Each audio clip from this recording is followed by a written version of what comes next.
大家好，我是阿胖。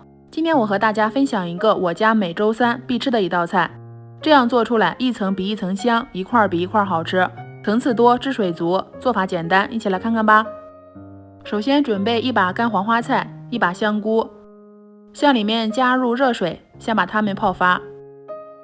接着向大碗中加入250克面粉，普通面粉，再分次少量，向里面加入140毫升温水。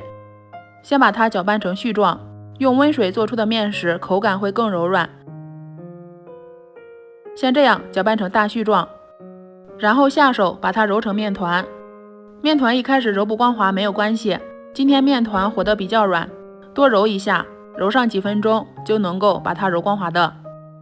等把底部的面团揉光滑时，再像这样把上面没有捏合在一起的面团捏严实，捏光滑。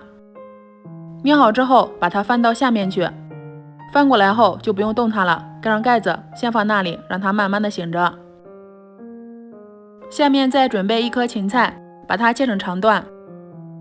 芹菜切好后，先放入到大碗中，然后再准备1颗洋葱，取半块就行了。先把洋葱切条，再切成块。切好之后，先把它抖散开，抖好之后，直接和芹菜放一起。最后再准备1个土豆，先把它切厚片，再切条，最后切成土豆丁。切好后，土豆单独装入盘中。接着准备半只鸡肉，斩成块，直接放入煮锅里，向里面加入清水，清水的用量没过鸡肉。再向里面加一点料酒去腥，然后盖上盖子，开大火烧开。烧开之后会有浮沫出现，先用勺子把浮沫撇出去，这样后面在捞鸡肉的时候就会很干净。像这样直接用漏勺捞出鸡肉，无需清洗，放入漏篮中控下水。下面向炒锅中多加一点食用油，油热之后加入30克白砂糖，这个时候开小火，先把白糖炒化，炒至白糖有金黄色变成褐色，也就是香油色，像这样，这个时候就可以把焯好的鸡肉下进来了。如果是老手，还可以继续再炒一会儿，炒至成像这样开始冒密集的小泡泡，这个时候再下鸡肉。下过鸡肉后，用铲子迅速炒至上色，再把挂上糖色的鸡肉扒到一边，向里面加入1勺红油豆瓣酱，开小火慢慢炒出红油。等红油炒出来后，和鸡肉融合在一起，炒至上色，然后向里面加入料酒。加入料酒后要不停的翻炒，炒上1分钟，把料酒的味道炒至挥发。再向里面加入1把花椒、2片香叶、1罐桂皮、2颗八角，倒入葱姜蒜，再少加点老抽上色，最后加入1勺生抽，把所有食材充分翻炒均匀。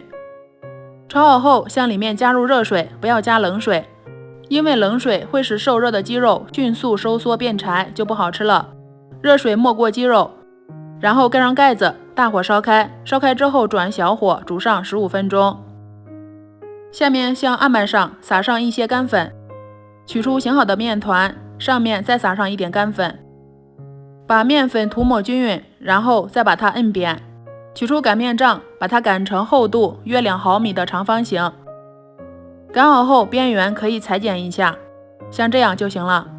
接着向面片上倒入食用油，多倒一点，再用刷子把它刷开，刷到每个角落都裹上1层食用油，然后再撒上1层食用盐，最后再撒一点葱花或者是蒜苗。撒好后选择一头，把它卷起来，卷的时候用双手按压一下，尽量卷得紧实一些，像这样就行了。然后再把它切成宽约4厘米长的段，切好后先装入盘中放一边。这个时候黄花菜和香菇也已经泡好了，泡好后捞出来洗干净，攒干里面的水分。鸡肉里面加入食用盐调味，再把洗干净的黄花菜和香菇放进来，然后盖上盖子，开中小火煮5分钟。5分钟后，把做好的面饼像这样依次摆进来，摆放时中间要留有空隙，然后再合上盖子，继续中小火煮15分钟。哇，好香啊！已经煮15分钟了。15分钟后把面饼煮熟，先用筷子把它夹出来，放在盘中。这个时候转成大火，向里面加入切好的芹菜和洋葱。如果汤汁多，收汤汁。收好后就可以装入盘中享用啦。最后再把切好的面饼摆上来。这样做的面饼真的是超好吃，口感不仅劲道柔软，而且还足足吸收了鸡肉和香菇的香味，咬上一口太香了。配菜也是非常好吃，真的佩服老祖先的智慧，这样做出来有肉有菜又有面，不仅营养而且好吃。我家每周都要做，如果喜欢你也试试吧。喜欢的话可以先收藏起来。我是阿胖，喜欢我的视频可以点赞、关注、留言、转发哦。点我头像还能看到更多美食视频。我们下期节目再见。